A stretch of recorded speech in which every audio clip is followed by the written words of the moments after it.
একই শাস্তি দাবি চাইছি। আমাদের একটাই দাবি আছে, ফাঁসি হোক।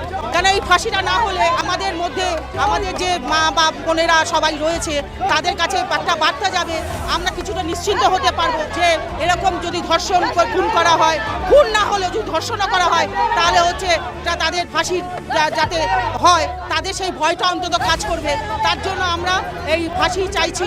আর দিনের পর দিন বহিরাগতরা এসে যেভাবে আমাদের রাজ্যেতে তারা গেড়ে বসেছে, যা খুশি তাই করে বেড়াচ্ছে, তারা নিজেদের মনে করছে তারা যেন আগামী প্রজন্মের বাঙালিদের উপর তারা হচ্ছে রাজ করবে, কিন্তু সেটা আমরা হতে দিতে পারি না। প্রথম দিন থেকে বাংলা পক্ষ এই অভয়ের সঙ্গে আমরা আছি, আমরা থাকবো, এই লড়াই আমাদের জারি থাকবে। শুধু সঞ্জয় রায় যে ফাঁসি হচ্ছে সেটা তো আমরা চাইছি, আর এর সঙ্গে জড়িত যদি আরো কেউ থাকে তাদেরও আমি শাস্তি দাবি চাচ্ছি আমাদের সংগঠনের পক্ষ থেকে। জয় বাংলা।